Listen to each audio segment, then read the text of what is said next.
Hi, and welcome back. Doing something a little different today. I was studying my Bible earlier this week. Something kind of stood out to me, and I just wanted to share that. So this is Ezekiel chapter 14, starting in verse 12. Just for background, at the time Ezekiel was writing, um, Israel had been a sovereign country. It had a king. It had been that way for a while. Um, and they had departed from following God, and God had basically sent two prophets to tell them to knock it off, with the threat that they would be conquered by another country if they continued behaving as they were. Initially, he sent Jeremiah, and then 30 years later, he sent Ezekiel. Um, Roughly 30 years later. Ezekiel was the younger of the two, but they were both alive at the same time, and both writing at the same time.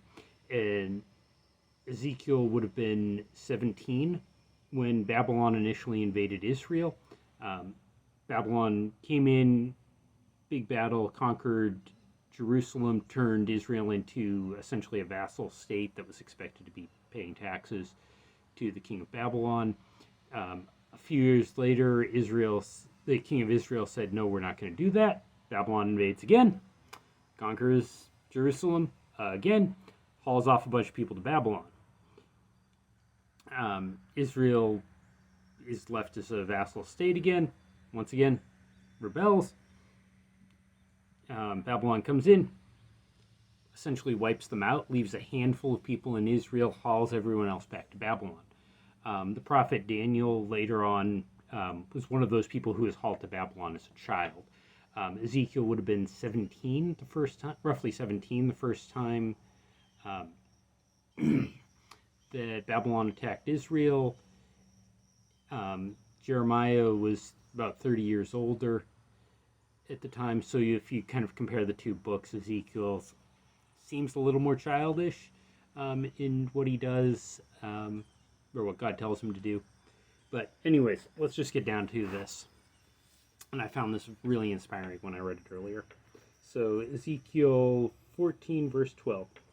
The word of the Lord came to me, quote, "Son of man, if a country sins against me by being unfaithful, and I stretch out my hand against it to cut off its food supply and send famine upon it and kill its people and their animals." Just pause here.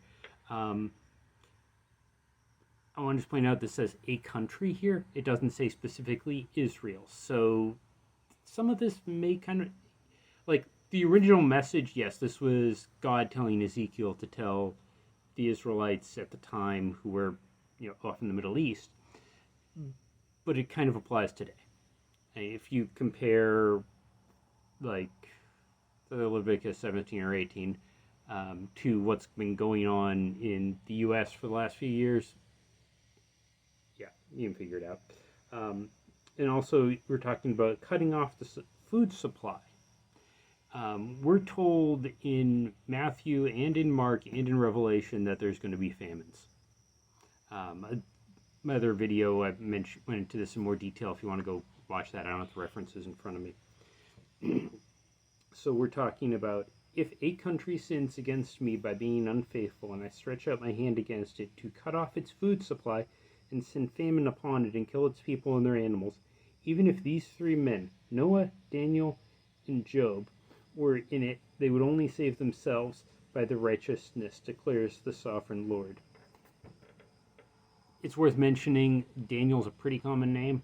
It literally means something like judged by God. That L in Daniel is an Elohim reference.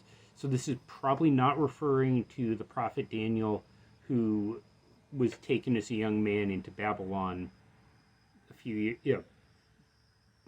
Actually, it would have been probably somewhere around Ezekiel's age. But wouldn't have been a major figure at this time. So the Daniel mentioned here is probably not the same dude. Noah, we've all heard of the flood. You kind of know how he was one of the few good people in the first 1,000 years of humanity. Job, similarly, is known as being a really good person, depending on your take either before the flood or somewhere as a contemporary of Abraham. I think it's probably a contemporary of Abraham, but that's a whole different discussion.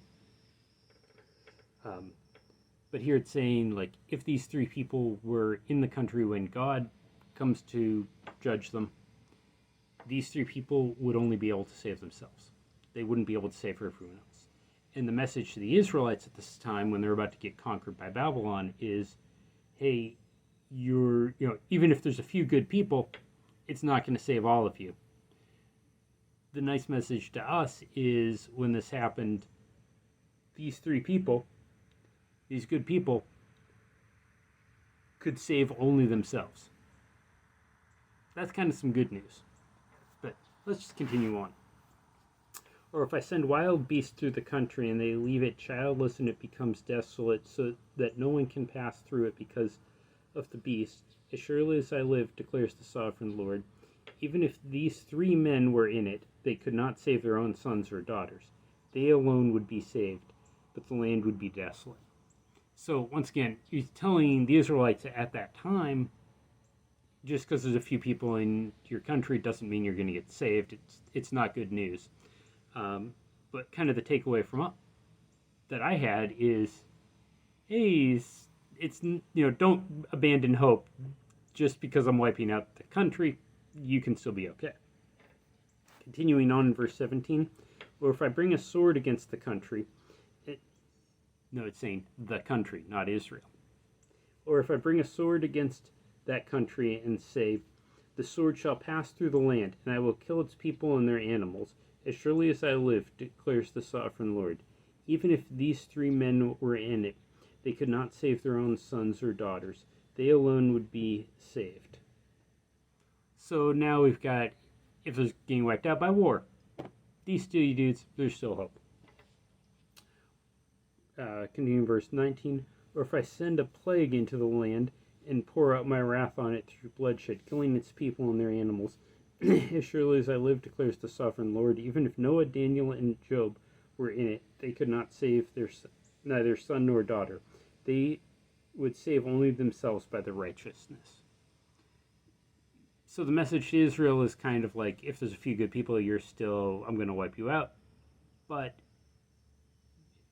there's also some hope there. That those few good people are not being wiped out. Continuing to verse 21, for this is what the sovereign Lord says, how much worse will it be when I send against Jerusalem my four dreadful judgments, sword and famine and wild beast and plague, to kill its men and their animals. Verse 22, yet there will be some survivors, sons and daughters, who will be brought out of it. Let's finish the verse. They will come to you, and when you see their conduct and their actions, you will be consoled regarding the disaster I have brought on Jerusalem, every disaster I have brought on it. You will be consoled when you see their conduct and their actions, for you will know that I have done nothing in it without cause, declares the sovereign Lord. So I found this really inspiring when I read it this week. This last year, if you've watched my garden videos, you've seen how bad things have gone at the old property.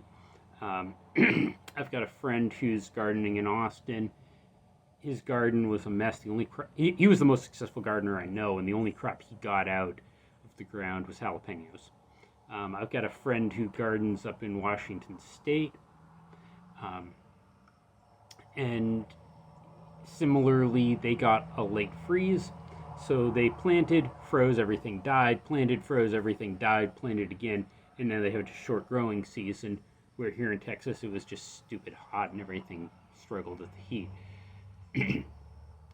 But this I kind of found inspiring.